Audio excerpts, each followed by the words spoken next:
믿음의 고백을 고백함으로 말씀 앞에 나아가도록 하겠습니다. 하나님 나를 사랑하신다. 하나님 내 인생에 크고 비밀한 계획 가지고 계신다. 하나님 오늘도 나와 동행하셔서 그 계획 이루어 주신다.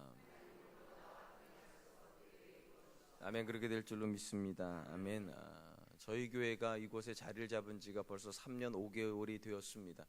지난 11월까지 저희 교회 본당에서 사용하고 있었던 스피커는 이 건물을 사용했던 교회들이 20년 전부터 사용하던 스피커였습니다. 그러다가 불현듯 작년 11월 달에 스피커를 바꾸게 되었습니다. 본래 계획에 있었던 스피커 교체가 아니라 아주 우연한 사건을 계기로 스피커를 바꾸게 되었습니다. 저희 교회에 다니시는 부모님 자녀 중에 오랫동안 우리 청년부를 섬겼던 한 자매가 결혼을 하였습니다. 제가 서울에 있는 한 결혼식장에 가서 이 결혼에 주례를 한 게 아니라 기도를 했습니다. 기도 시간이 길어야 2분 내지 3분밖에 되지 않았을 것인데 기도가 끝나고 또 예배가 끝나고 피로 현장에 갔는데 저희 성도님들이 자꾸만 저한테 목사님이 기도하신 거 맞냐고 물어보는 겁니다. 그래서 왜 그런가 했더니 제 목소리가 너무 좋았답니다. 물론 제 목소리가 좋기도 하였겠지만 그날따라 제 목소리가 좋게 들렸던 것은 그곳의 음향이 굉장히 좋은 결혼식장이었습니다. 제가 지금까지 다녀본 결혼식장 중에 가장 음향시설이 좋았던 것 같습니다. 결혼식이 다 끝나고 나서 성도님들이 그런 얘기를 굉장히 많이 하는 거예요. 이렇게 목사님 목소리가 좋은지 몰랐다고. 한 장로님께서 이렇게 얘기했습니다. 우리 목사님 목소리가 이렇게 좋았는데 우리는 지금까지 그 좋은 목소리를 제대로 못 들은 거니까 빨리 스피커를 바꿔야 한다. 제 목소리가 결혼식 전이나 결혼식 이후나 똑같습니다. 다만 제 목소리를 어떤 스피커가 담아내느냐에 따라서 제 목소리에 대한 평가가 완전히 달라진 것이죠. 이와 비슷한 얘기는 우리 주변에 굉장히 많이 있습니다. 우리나라 사람들이 유행에 민감하다는 건 어제 오늘의 이야기는 아닐 겁니다. 특별히 우리나라가 얼마나 유행이 민감한가는 이렇게 검색창에다가 무슨 화장품 치면 꼭 나오는 단어들이 있습니다. 우리나라는 주로 이런 식으로 홍보를 하죠. 김혜수 패딩, 김태희 목걸이, 한효주 귀걸이, 전지현 립스틱, 이거 다 인터넷에 있는 이야기 제가 가져온 겁니다. 이상하게도 우리나라 여성분들은 어떤 제품을 살 때 누가 그것을 썼는지, 누가 그것을 착용했는지를 굉장히 민감하게 생각하는 것 같습니다. 그래서 대부분의 젊은 여성분들은 텔레비전에서 유명한 연예인이 뭘 하고 나오면 네이버에다가 그걸 칩니다. 김혜수 목걸이, 한효주 귀걸이 이렇게 쳐가지고 그것을 사는 것을 즐겨하는 것 같습니다. 사실 이런 제품은 그 유명 인사가 사용하기 이전에도 이미 존재하던 제품인데 그 유명 인사가 그걸 착용해 주면서부터 그 귀걸이에 대한 평가가 달라지고 립스틱에 대한 평가가 달라지고 패딩에 대한 평가가 달라지는 것이죠. 그러니까 누가 그것을 입느냐 쓰느냐에 따라서 제품의 가치가 올라가기도 하고 내려가기도 한다는 것입니다. 바로 이런 점에서 사람들이 제품을 만들 때 가장 신경 쓰는 건 물론 제품의 질이기도 하는데 누가 써주는가일 겁니다. 그래서 유난히 우리나라에 많이 나오는 게 있죠. 연예인 협찬이라는 것이 있습니다. 자기 제품을 유명한 연예인이 한 번만 입어줬으면 써줬으면 하는 그런 바람이죠. 오늘부터 5일간 진행될 특별 새벽 예배의 주제는 복음을 빛내는 삶입니다. 제가 이렇게 주제를 잡은 이유는 하나님께서 저와 여러분을 선택하셨을 때 기대하시는 것은 우리 때문에 복음이 빛나기를, 정원준이라고 하는 사람 때문에 복음이 빛나고 사랑과 은혜교회 다니는 암흑의 장로 때문에 복음이 빛나고 암흑의 권사와 집사 때문에 복음이 빛나기를, 하나님께서 그들을 구원하신 것이 잘못된 선택이 아니라 탁월한 선택이었다는 것을 세상 가운데 보여주시기 위함이라 제가 믿기 때문입니다. 그리고 이 디도서 본문이야말로 그런 부분에서 우리에게 굉장히 도전을 주는 말씀이라 생각을 합니다. 오늘은 그 첫 시간으로 복음에서 가장 중요한 게 물론 복음의 내용입니다. 그런데 내용만큼이나 중요한 것은 그 복음을 전하는 사람이 정말로 중요하다라는 내용을 담고 있습니다. 오늘 보면 1절로 2절에 보니까 바울이 디도에게 이렇게 편지하는 내용이 나옵니다. 하나님의 종이요 예수 그리스도의 사도인 나 바울이 사도된 것은 하나님이 택하신 자들의 믿음과 경건함에 속한 진리의 지식과 영생의 소망을 위함이라. 이 영생은 거짓이 없으신 하나님이 영원 전부터 약속하신 것인데, 바울은 하나님께서 자기를 부르신 목적이 크게 세 가지라고 요약을 합니다. 첫 번째는 하나님께서 택하신 자들의 믿음 때문이고, 두 번째는 경건함에 속한 진리의 지식 때문이며, 세 번째는 영생의 소망을 위함이다. 이걸 쫙 연결하면 쉽게 이렇게 요약이 됩니다. 하나님은 창세전부터 구원하기로 예정하신 자들에게 믿음을 주시고 그들을 경건함에 이르는 진리의 지식을 경험하게 하고 결국은 영생을 주시기 위해서 사도 바울을 불렀다는 것입니다. 이 세 가지 목적 중에 제가 주목하고 싶은 것은 두 번째 목적에 해당이 됩니다. 사도 바울이 이렇게 이야기를 했습니다. 진리의 지식을 위해서 불렀다. 여기까지는 누구나 다 쉽게 공감이 됩니다. 그런데 진리의 지식을 어떻게 표현했는가? 경건함에 속한 진리의 지식, 이렇게 표현을 했습니다. 우리 성경이 틀리게 번역한 건 아닌데 의미가 확 와닿게 번역하진 않았습니다. 근데 영어 성경 NIV는 이걸 어떤 식으로 표현을 했는가?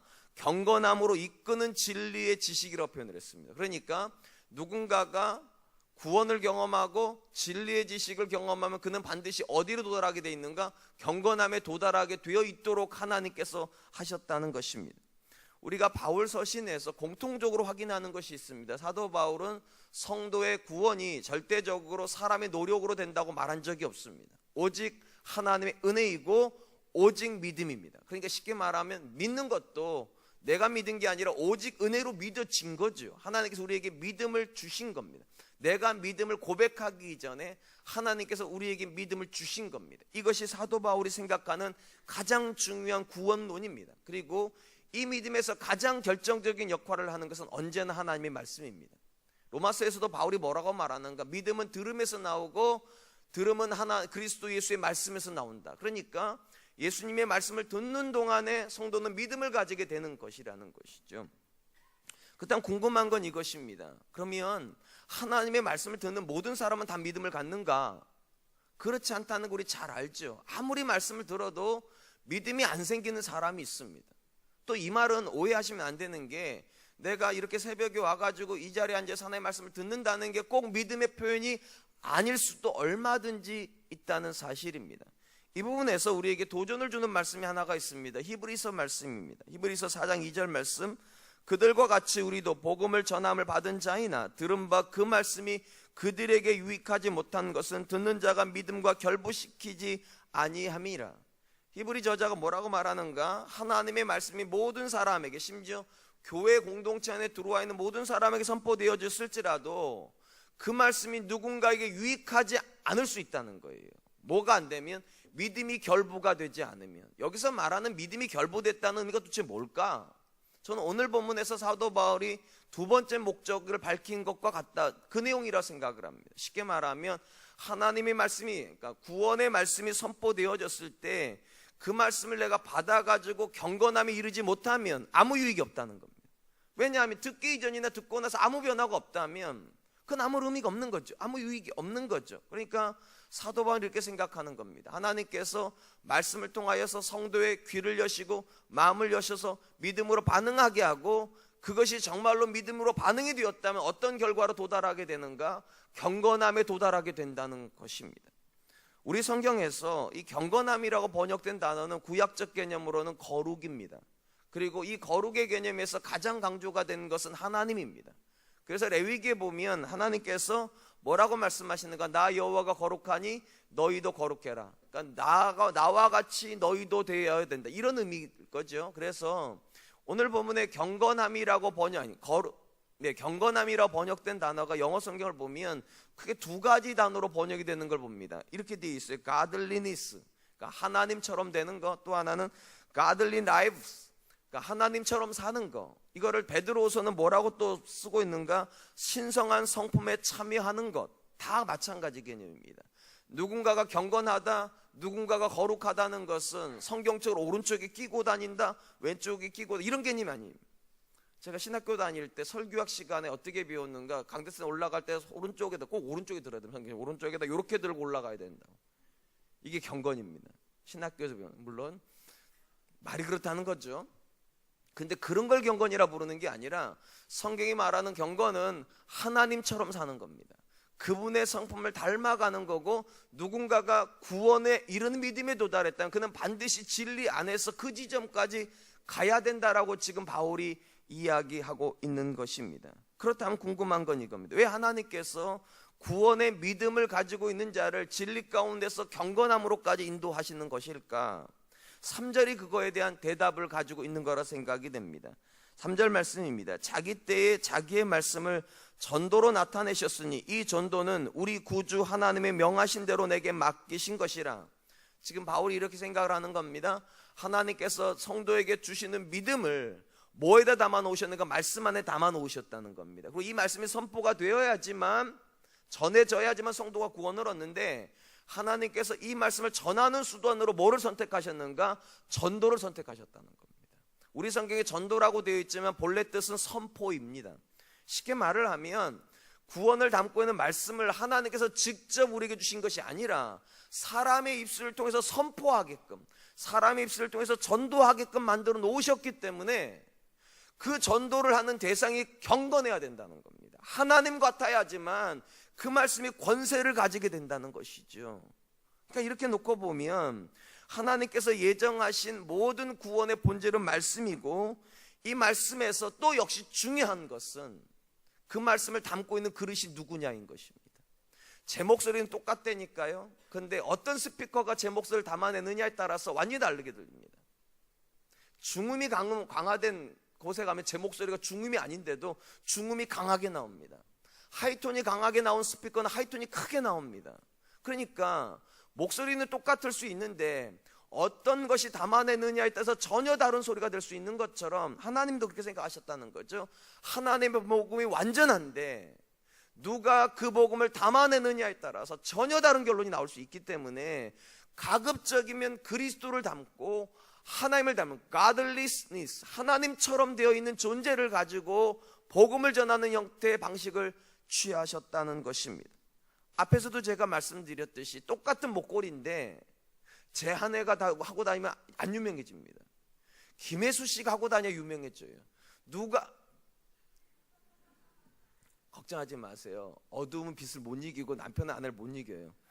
그러니까 제가 이렇게 말해도 절대로 제가 제 아내를 못 이기니까 걱정하지 마세요. 누가 하느냐가 굉장히 중요하듯 이 본문에서 사도 바울이 강조하는 건 그거라는 것이죠. 복음의 메시지도 굉장히 중요하지만 그 복음의 메시지를 누가 말하고 있는가, 누가 선포하고 있는가가 너무 중요하기 때문에 하나님께서 경건함으로까지 밀어붙이신다는 것입니다. 사랑하는 성도 여러분, 하나님께서 인류를 구원하실 방식으로 말씀을 선택하셨고 그 말씀을 하나님이 직접 말씀하시는 것이 아니라 전도의 방식을 선택하셨다는 사실을 절대로 잊지 마세요. 전도가 안 되는 이유는 절대로 하나님 때문이 아니라는 말입니다. 하나님의 말씀은 온전합니다. 다만 그 온전한 말씀을 전하는 도구가 잘못되면 말씀이 안 들리는 거죠. 그러니까 복음의 내용은 하나님의 몫이라면 복음의 전달의 몫은 저와 여러분입니다. 엄밀히 말하면 저와 여러분들이 스피커예요. 하나님의 온전하신 목소리가 어떤 스피커를 통해서 나가느냐에 따라서 완전히 다른 목소리가 될 수 있다면 생각해 보아야 됩니다. 내가 내 자녀들에게 어떤 목소리가 되고 있는지, 내가 내 주변 사람들에게 어떤 목소리를 들려주는 사람인지. 제가 이 강대상에서 사실은 한국교회에 대한 이야기를 하는 게 참 이치 안 맞아요. 왜냐하면 저도 깨끗하지 않고 엄밀히 말해서 흠이 없는 교회가 어디 있겠습니까? 그러니까 엄밀히 말하면 한국교회에 이르게 할 것이 아니라 우리의 얘기를 하는 게 정확할 것 같습니다. 여러분, 우리 교회가 복음이 틀린 내용을 전할까요? 어떻게 생각하세요? 제가 생각할 때는 안 틀린 것 같아요. 왜냐하면 아직까지는 제가 타락을 안 했어요. 그래서 가급적이면 제가 주로 쓰는 표현 성경의 결대로 설교하려고 합니다. 그러니까 제가 인위적으로 결을 바꾸지도 않고 흐름을 바꾸지도 않고 가급적이면 성경이 밀어붙이는 방식을 그대로 가져간다 저는 생각을 하기 때문에 아직까지 우리는 타락을 안 했습니다. 그러니까 내용이 틀리진 않았습니다. 그럼 뭐가 틀렸을까요? 사람이 틀리기 때문에. 하나님의 말씀은 틀리지 않는데 그 말씀을 설교하는 정원준이라고 하는 사람이 틀려지면 말씀이 틀려지기 시작합니다. 그 설교를 듣고 집에 가는 여러분들이 틀리기 시작을 하면 말씀은 틀려지는 것입니다. 한국교회의 위기, 더 나아가 우리 사랑과 은혜교회의 위기는 다른 데 있는 것이 아니라 말씀은 있는데 그 말씀이 도달해야 되는 지점에 있는 경건함이 없다는 겁니다.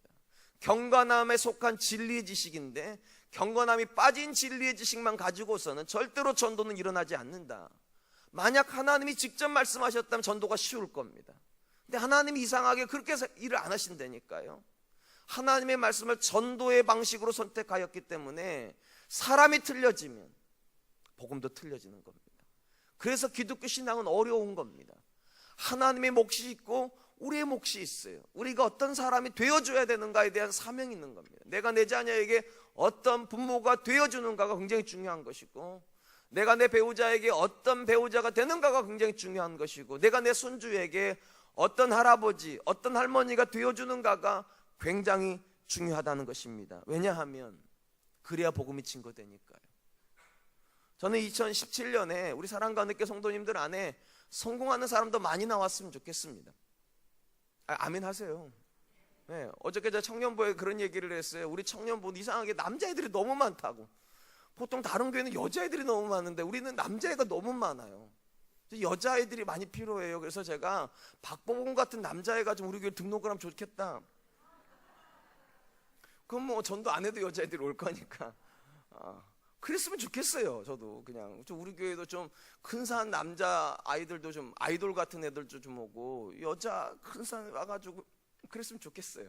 근데 또 이것도 적어놓고 우리 목사 이렇게 기도하는 그렇게 하지 마세요. 그게 아니라 그럴 수도 있다는 거죠. 근데 여러분, 아이돌이 안 와도 괜찮고요, 유명하고 성공하고 부유한 사람이 안 와도 괜찮습니다.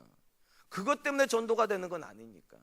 근데 아무리 유명한 사람이 있고 아무리 성공한 사람이 있고 아무리 부유한 사람이 있더라도 경건함이 빠지면 전도는 안 됩니다. 그러니까 2017년에 부유해지시기도 하십시오. 성공도 하십시오. 유명해지기도 하십시오. 그러나 기억하십시오. 그걸로 전도가 되는 건 아닙니다. 경건함으로 됩니다.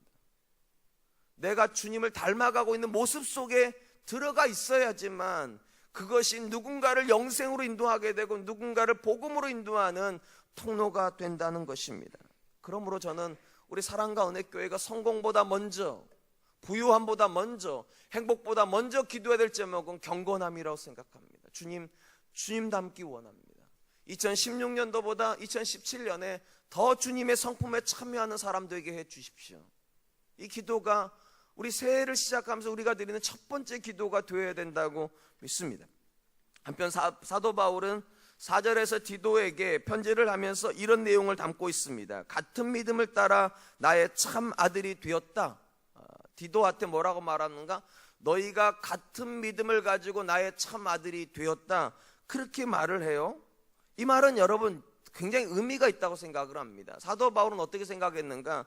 사도 바울만 그 사역, 그러니까 복음을 증거하는 그 일에 부름받은 것이 아니라 디도도 똑같은 일에 부름받았다고. 그래서 같은 믿음이라고 하는 단어를 써요. 저는 이것은 결코 디도에게만 해당된다고 생각하지 않습니다. 저와 여러분들도 같은 믿음이에요. 바울과 같이 특별한 사람에게만 특별한 믿음을 준 것이 아니라 결국 같은 믿음이, 어떤 같은 믿음인가? 경건함에 속한 진리까지 도달하는 믿음이에요. 그래야만 할 겁니다. 그리고 나서 그 똑같은 믿음을 가지고 경건함을 통하여서 복음을 증거하는 디도에게 뭐라고 당부를 하는가? 5절 말씀, 내가 너를 그레데에 남겨둔 이유는 남은 일을 정리하고 내가 명한 대로 각성의 장로들을 세우게 하려 함이니. 사도행전에는 기록이 안 돼 있지만 아마 이 내용을 놓고 보니까 바울하고 디도가 그레데 섬으로 전도 여행을 같이 한 듯 싶습니다. 그리고 그곳에서 복음이 흥왕해지자 사도 바울은 그것을 떠나야 했기 때문에 디도를 거기다가 남겨두면서 두 가지를 당부하는 겁니다.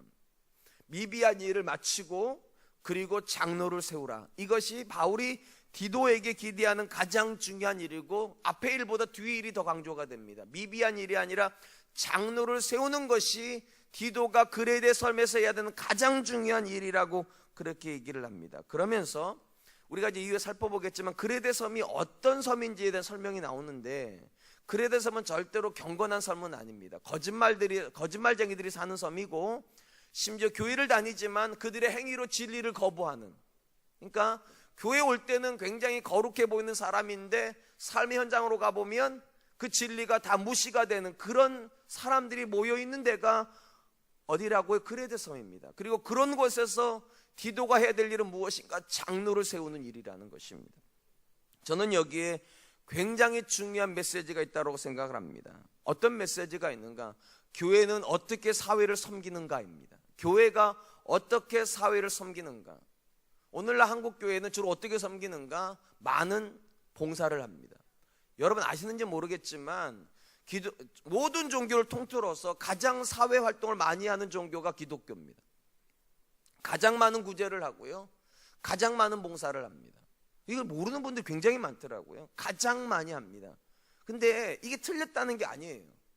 그렇게 해야 됩니다. 근데 그것보다 본질이 있습니다. 일이 먼저가 아니라 기독교는 사람이 먼저입니다. 쉽게 말하면 많은 좋은 일을 하는 것이 아니라 많은 좋은 사람을 배출해야 됩니다. 그게 오늘 본문의 내용인 거예요. 장로를 세우는 게 중요한 것이지 많은 사회 참여를 하고 많은 좋은 일을 하는 것이 사도 바울이 디도에게 원하는 일이 아닙니다. 타락한 사회 속에서 목회하는 디도에게 뭐라고 말하는가? 너의 사명의 1번지는 장로 세우는 거라고, 사람 세우는 거라고. 기독교는 사람을 통하여서 세상을 섬기는 거라고, 일을 통하여서 세상을 섬기는 게 아니라고. 확실히 새벽엔 설교하기가 어려워요. 못 알아들으시는 것 같아요. 다 알아들으시죠? 여러분, 결국 하나님의 관심은 사람입니다. 어떤 사람이냐가 그 공동체를 바꿔요. 아시다시피 아브라함 한 사람이 기도하자 하나님께서 소돔과 고모라의 멸망의 계획을 잠시 보류하시잖아요. 한 사람 때문이에요.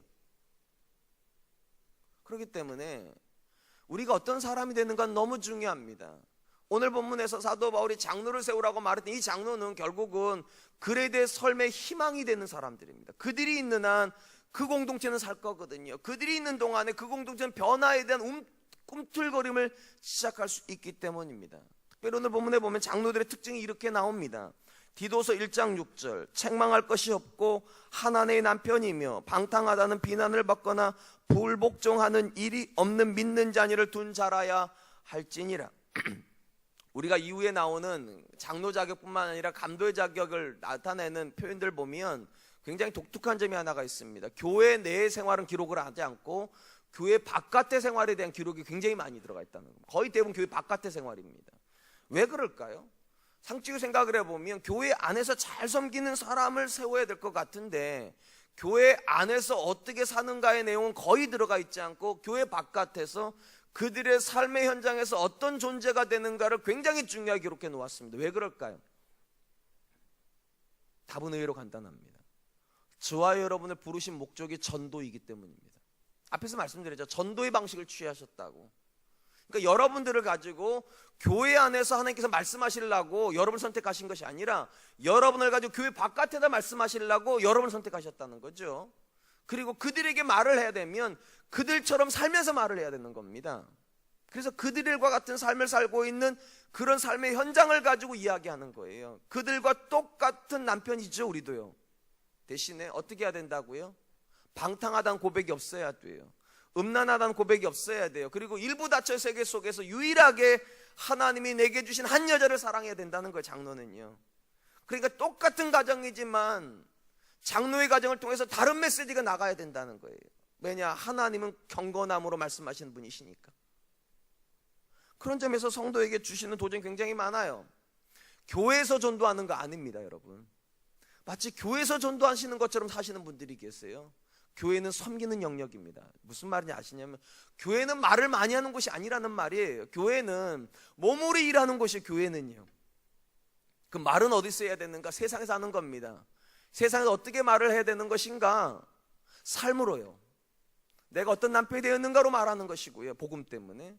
내가 어떤 아내가 되었는가 복음 때문에 그렇게 말하는 거고, 내가 어떤 부모가 되었는가 복음 때문에 그렇게 말을 하는 것이라는 것이. 그래서 이 부분에 장로의 자격도 감독의 자격도 굉장히 많이 교회 일은 빼버렸습니다. 사회 일만 적어놨어요. 어떤 자녀를 키워야 되는지, 어떤 남편이 되어야 되는지, 그의 아내는 어떤 존재가 되어야 되는지. 특별히 저는 이 본문 말씀에서 장로의 자격 중에 우리가 유심히 보아야 될 한 부분이 있다 생각합니다. 믿는 자녀를 둔 자라야 한다. 믿는 자녀를 둔 자라야 한다. 여러분, 이 말의 의미가 얼마나 중요한가를 우리가 깨닫게 되면 굉장히 많이 마음에 찔리게 됩니다. 여러분, 일단 잘 들어보세요. 이 그레데 섬은 타락한 섬입니다. 거짓말쟁이들이 사는 섬이고 삶과 믿음이 일치하지 않는 곳입니다. 이곳에 바울이 들어갔습니다. 그리고 복음이 증거되었어요. 무슨 말인가 하면 그레에 대해서는 태생적으로 이방인 땅이란 말입니다. 이방인 땅에 거짓말쟁이들이 사는 땅에 복음이 들어가서 아버지들이 믿음을 시작했다는 거죠. 장로는 남자들이니까. 아버지들이 믿음 생활을 했다면 그 집 아들들은, 딸들은 아직 복음을 접한 겁니까? 안 접한 겁니까? 안 접한 겁니다. 아버지, 어머니만 먼저 믿은 겁니다. 그런데 상식으로 생각을 해보세요. 사회 분위기가 다 거짓말을 밥 먹듯이 하는 분위기인데 어느 날 우리 아버지가 예수님 믿었어요. 그럼 그 자녀가 자연스럽게 예수님 믿는 거죠? 그렇게 됩니까? 그렇게 안 됩니다. 한번 잘 생각해 보세요. 오늘날 한국 교회가 겪고 있는 가장 큰 어려움이 뭡니까? 저는 이렇게 생각합니다. 부모는 교회를 다니는데 자녀는 교회를 떠납니다. 자녀가 떠나는 이유는 절대로 부모가 중간에 믿었기 때문은 아닙니다. 우리 사회는요. 대부분 떠나는 자녀들은 부모가 어릴 때부터 교회 데리고 다녔던 자녀들이고 심지어 유아 세례까지 줬던 자녀들이 떠납니다. 왜 떠날까요? 다시 이 부분으로 돌아와 보세요. 이방 사회예요. 죄를 먹고 마시는 사회 속에서 자녀들이 자라고 있었고 어느 날 갑자기 아버지가 예수님 믿었어요. 그리고 오늘 보면서 뭐를 요구하는가? 네가 장로가 되려면 네 자녀가, 방탕한 네 자녀가 믿는 자녀가 되어야 된다고. 그렇지 않고서는 절대로 장로 되지 못한다고. 여러분, 그 말을 듣고 집에 가서 장로 될 사람은 어떻게 살아야 되겠습니까? 장로 되는 것이 인생의 목표가 되는 사람. 저는 이 자리에 계신 분들 중에 이런 분들은 안 나왔으면 좋겠어요. 내가 짓기 무슨 장로 되냐고. 나는 안수 집사만 돼도 만족한다고. 내가 짓기 무슨 권사 되냐고. 나는 집사도 만족한다고. 그런 생각하지 마세요. 여러분이 정하는 거 아니에요. 신앙의 목표는요, 최고 지점이어야 돼요. 그리스도의 장성한 분량이잖아요. 누가 여러분 보고 안수 집사에서 만족하라고 그랬습니까? 누가 여러분 보고 집사에서 만족하라고 그러셨습니까? 하나님이 안 시켜줘서 못하는 거지. 마음은 이래야죠. 하나님, 나도 장로로 섬기고 싶다고. 하나님께 정말로 최선을 다해 섬기는 게 장로의 자리라면 나 그 자리 가게 해달라고 기도해야 돼요. 그리고 이 말씀 앞에 도전받아야 돼. 믿는 자녀를 둬야 된다고. 여러분, 그레데 섬에, 타락한 섬에서 신앙생활을 시작한 사람이 장로에 대한 꿈을 꾸기 시작한다고 생각해 보세요. 근데 가장 걸리는 게 뭔가? 내 자녀가 예수님 믿어야 돼요. 그게 가장 중요한 제목이에요. 그럼 그 아버지가 어떻게 살기 시작하겠습니까? 생각해 보세요. 자녀에게 충격을 줘야죠. 우리 아빠가 예수님 믿고는 완전히 달라졌다고. 그게 아니고서는요, 타락한 사회에서 자녀들이 예수님 믿을 이유가 없습니다. 이 말은 굉장히 무서운 말이에요. 믿지 않는 자녀가 존경하는 아버지가 안 되는 한은 절대로 장로 안 된다는 얘기입니다. 절대로 장로 될 수 없다는 얘기예요. 왜 우리 자녀들이 교회를 떠날까요? 그게 목사님들 잘못 때문일까요? 전 부정하지 않아요. 그것이 교회 잘못일까요? 저는 그것도 부정하지 않아요. 솔직히 대답해 보세요. 우리 아빠들의 잘못은 아닙니까? 우리 엄마들의 잘못은 아닙니까? 제가 늘 마음에 찔리는 게 그거라 말씀드렸잖아요. 내 아들을 요셉이 키웠으면 훨씬 잘 키우지 않았을까? 다윗이 키웠으면 훨씬 잘 키우지 않았을까? 다니엘이 키웠으면 훨씬 잘 키우지 않았을까? 그러니까 내 자녀들이 문제는 아닌 겁니다. 엄밀히 말하면 내가 문제인 거죠. 우리 자녀들은 절대로 사회 산물이 아니에요. 물론 사회가 만들어낸 결과물일 수는 있어요. 근데 그 영향을 누가 줬습니까? 엄밀히 말하면 여러분이 그 아이들의 사회입니다. 그러니까 이 본문은 굉장히 무서운 본문이에요. 타락한 사회 속에서 믿는 자녀를 둔 부모라야지만 장로가 된다. 정말 죽을 마음으로 신앙생활해야 됐을 겁니다. 장로가 되려면. 자녀에게 존경을 받아내기 위해서 정말 뼈를 깎는 마음으로 신앙생활해야 됐을 겁니다. 그거에 비하면 한국 사회는 훨씬 쉬운 사회입니다. 왜냐하면 이미 기독교적인 문화가 사회 전반에 들어가 있어요. 최근에 보고 이해하니까 한국에서 제1종교는 이제 기독교가 되었다고 하더라고요. 우리는 뭐 전도도 안 했는데 1등 해버렸어요. 그러니까 사회 분위기 자체가 기독교를 부정하지만 여전히 그래도 영향력은 여전히 있는 게 사실입니다. 그러니까 우리가 이들보다 훨씬 유리합니다. 그런데도 죄송해요, 우리 장로님들 자녀들 중에 아직 교회 안 다니고 있다면 생각해 봐야 돼요. 누구 잘못입니까? 우리 권사님 자녀들 중에 교회를 떠나고 있다면 누구 잘못입니까? 잘 생각해 보세요. 결국 우리 잘못입니다. 자녀에게 존경받지 못하는 내 잘못입니다. 자녀에게 인정받지 못하는 내 잘못입니다. 인정받지 못하는데 어떻게 복음이 들어가겠습니까? 사랑하는 성도 여러분, 교회가 세상을 섬기고 세상의 빛과 소금이 되는 방식은 내 자녀에게 더 좋은 환경을 만들어주고 내 자녀를 더 행복하게 만들어주는 방식이 아닙니다. 내가 그 자녀에게 좋은 사람이 되는 겁니다. 세상에서 도무지 만날 수 없는 부모를 내가 만났다는 이 고백이 나오지 않는 한 절대로 우리 자녀는 복음 앞에 마음을 쉽게 열지 않습니다. 여러분의 주변에 있는 분들이 세상에 저런 사람 없다고 이 말 듣기 전에 여러분들의 복음이 저들의 귓전을 못 때립니다. 그래서 사도 바울이 성도들의 사회 삶에 이렇게 집중하는 겁니다. 어떤 남편이 돼야 되는지, 어떤 아버지가 돼야 되는지, 어떤 모습으로 살아야 되는지, 교회 안에서의 모습이 아니라 교회 바깥에서의 모습. 왜냐? 전도는 교회 안에서 하는 게 아니라니까요. 교회 안에서는 섬김만 하는 거예요. 교회 바깥에서 전도하는 거예요. 어떻게 삶으로요. 내가 어떤 남편인지 보여주겠노라고, 내가 어떤 아내인지 보여주겠나라고, 내가 어떤 부모인지 보여주겠나라고. 제 아내가 어저께 집에 가면서 그러더라고요. 어제가 우리 큰아이가 처음으로 이제 청년부가 돼가지고 제 설교를 들었어요. 근데 제가 어저께 그런 설교했잖아요. 어둠은 빛을 이기지 못하고 남편은 아내를 이기지 못한다고. 제 아내가 그러는 거예요. 여보 큰일 났다고. 희중이 그 소리 들었는데 이제 당신 나한테 함부로 못하겠다고. 그래요. 이제 제가 더 좋은 사람 돼야 됩니다. 거룩한 부담을. 제가 2017년 목표가 한 번도 안 싸우는 거라니까요. 실현 불가능할 것 같지만 그래도 도전하는 거죠. 왜냐하면 이제 20살짜리 아이의 아빠가 된다는 말은 더 어려운 지점에 도달했다는 거죠. 더 좋은 사람이 되지 않는 한 20살짜리 마음은 잘 안 열 겁니다. 그런데 그것보다 이 글에 대해서 장로되는 게 훨씬 어려웠을 겁니다. 근데 그 땅에도 장로가 세워졌다면 우리 사회에서도 장로는 세워질 수 있습니다. 믿는 자녀의 부모 될 수 있습니다. 여러분 될 수 있어요. 저도 될 수 있어요. 도전하세요. 그런데 쉽지는 않을 겁니다. 뼈를 깎는 도전이 있어야 될 겁니다. 한편 사도 바울이 7절에서 감독의 조건을 이야기를 하는데, 사실은 7절 이하에 나오는 감독의 조건과 5절, 6절에 나오는 장로의 조건이 구별되어 있지만 초대교회 안에서 장로와 감독은 다른 인물이 아닙니다. 같은 인물입니다. 그래서 이 본문은 강조법이라고 생각하시면 좋을 것 같아요. 5절, 6절에서 말했던 것을 7절, 8절에서 강조하고 있는 겁니다. 그러면서 그 중에서도 특별히 9절에서 강조되고 있는 말씀에 좀 주목하고 싶습니다. 9절 말씀 같이 한번 읽어보겠습니다. 있습니다. 시작. 밑분 말씀의 가르침을 그대로 지켜야 하리니 이는 능히 바른 교훈으로 권면하고 거슬러 말하는 자들을 책망하게 하려 함이라. 제가 여기서 주목하려고 하는 말은 밑분 말씀의 가르침을 그대로 지켜야 하리니. 여러분, 이 장로과 감독은요, 오늘날은 행정직이죠. 사실은요, 장로님도 행정적인 일만 하지만 이 본문이 기록될 때만 해도 장로는 가르치는 직분이었습니다. 쉽게 말하면 목회자들이었어요. 목회자가 가르쳐야 되는데 어떻게 먼저 가르쳐야 된다는 겁니까? 내가 먼저 살고 그리고 가르쳐야 된다는 거예요. 네가 먼저 가르친 그 미쁘신 말씀을 네가 먼저 살고 나서 합당하다고 싶은 말씀을 가지고 가르치라고. 너도 못 사는데 누구 보고 살라고 할 거냐, 그렇게 얘기하는 겁니다. 지금 그러니까 쉬운 게 아니에요. 이게요, 내가 살아서 확신을 가지고 있는 그 말씀을 가지고 그들에게 전달하는 거라고.